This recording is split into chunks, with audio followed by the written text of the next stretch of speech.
Mirai Sekuritas. Nah, mungkin korban yang boleh nih, sini boleh nih coba ceritakan. Internal.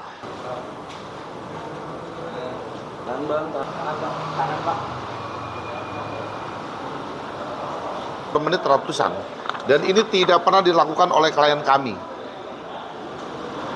Harusnya pihak aplikasi dia server dia. Iya. Aplikasi dia server dia. Itulah kita makanya kalau mau itu mesti lihat-lihat lah sekuritas. Antar keluar lagi. Gimana? Masuk sama rombongan. Dari mana? Dari luar kan.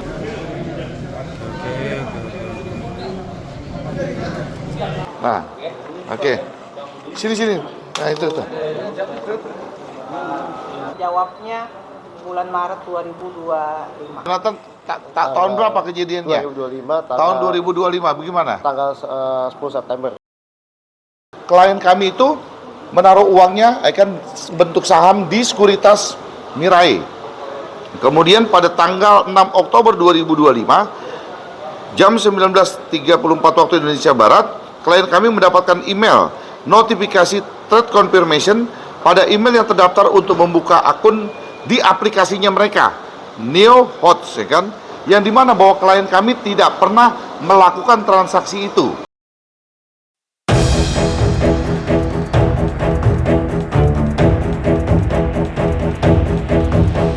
Polisi mengungkap kasus tewasnya seorang pemuda di sebuah diskotek di kawasan Simpang Dukuh, Surabaya, Jawa Timur, November lalu.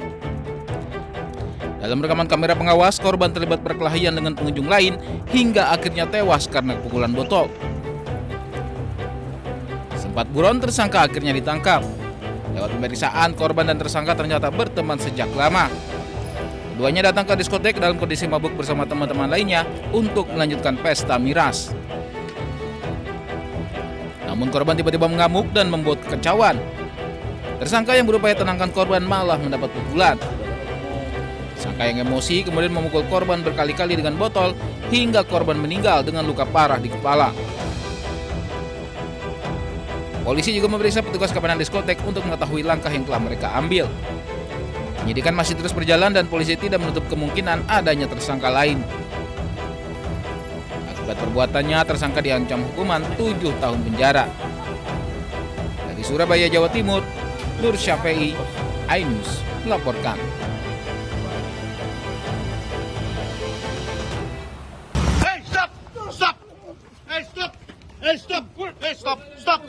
Polisi bersama dengan warga menangkap warga negara Prancis berinisial KAS berusia 35 tahun di kawasan Pantai Batu Bolong, Canggu, Kuta Butara, Badung, Bali. Berawal saat personel Satlantas Polres Badung bersama Polsek Kuta Utara melaksanakan pengaturan lalu lintas terkait pengamanan kunjungan salah satu menteri ke wilayah Kuta Utara. Perhatian petugas tertuju pada seorang pemotor warga negara asing yang berkendara secara ugal-ugalan dan menunjukkan gerak-gerik mencurigakan. Pelaku menolak saat hendak diperiksa dan kabur menuju Pantai Batu Bolong. Petugas gabungan melakukan pengejaran dan berhasil menangkap pelaku. Saat penggeledahan, pelaku sempat menendang petugas. Petugas berhasil menemukan ganja cair dan klip plastik yang diduga kokain di kantong celana pelaku. Pelaku QAS sempat menendang salah seorang anggota kita, yaitu Panit Reskrim Polsek Kuta Utara,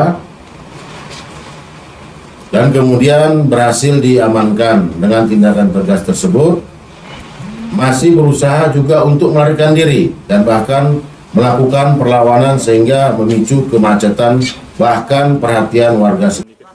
Dari pengembangan kasus, polisi berhasil menyita hampir 5 gram kokain, ganja cair, dan 147 pot vape yang belum terisi cairan, serta seorang warga negara Amerika Serikat berinisial KRL yang tinggal serumah dengan pelaku dan turut sebagai pengguna narkotika. Keduanya saat ini tengah menjalani pemeriksaan intensif di Polres Badung.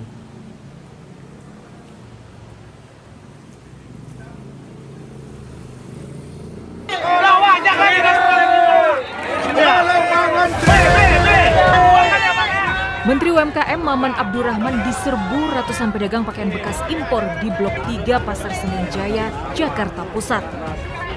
Para pedagang berebut curhat soal nasib mereka yang terancam gulung tikar usai larangan impor pakaian bekas. Menurut pedagang, thrifting merupakan sektor UMKM sehingga harus dilindungi. Kami di sini kebanyakan meminjam kur ke bank. Kalau seandainya thrifting ini ditutup, apa solusi dari kami? Apa mau kur juga tidak dibayar? Menteri UMKM mengatakan pemerintah tengah mencari formula terbaik bagi pedagang tanpa harus menabrak aturan. Kita akan mencari jalan tengah. Artinya jalan tengah, solusi terbaik apa untuk menyelesaikan situasi ini. Sebelumnya, perwakilan pedagang pakaian impor bekas Pasar Senen mendatangi DPR meminta impor pakaian bekas dilegalkan. Mereka pun siap bayar pajak. Namun pemerintah bergeming. Menteri Keuangan Purbaya Yudisadewa menyatakan impor barang bekas tetap ilegal meski bayar pajak. Data Kementerian UMKM, impor baju bekas terus naik. Pada 2021 hanya 7 ton, 2022 12 ton, dan tahun 2024 melonjak jadi 3.600 ton. Sampai Agustus tahun ini, impor baju bekas mencapai 1.800 ton. Besarnya impor pakaian bekas dituding jadi biang kerok lesunya industri tekstil dalam negeri.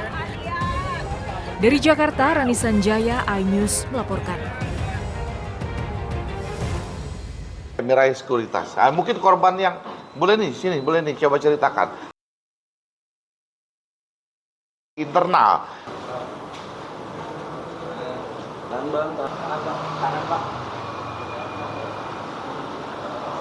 Menit ratusan. Dan ini tidak pernah dilakukan oleh klien kami. Harusnya pihak aplikasi dia server dia. Aplikasi dia server dia. Inilah kita makanya kalau mau itu mesti lihat-lihat lah sekuritas. Keluar lagi. Gimana? Masuk nama rombongan. Dari luar.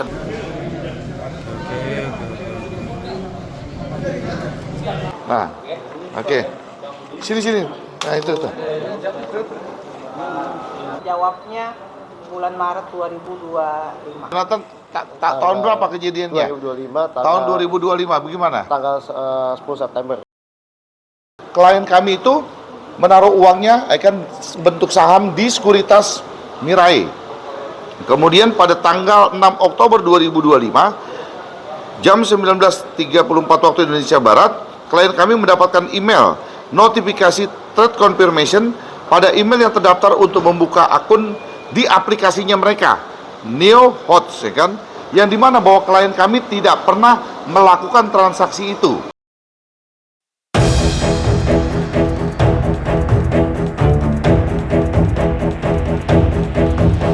Polisi mengungkap kasus tewasnya seorang pemuda di sebuah diskotek di kawasan Simpang Dukuh, Surabaya, Jawa Timur, November lalu. Dalam rekaman kamera pengawas, korban terlibat perkelahian dengan pengunjung lain hingga akhirnya tewas karena pukulan botol. Sempat buron, tersangka akhirnya ditangkap. Lewat pemeriksaan, korban dan tersangka ternyata berteman sejak lama. Keduanya datang ke diskotek dalam kondisi mabuk bersama teman-teman lainnya untuk melanjutkan pesta miras. Namun korban tiba-tiba mengamuk dan membuat kekacauan. Tersangka yang berupaya tenangkan korban malah mendapat pukulan.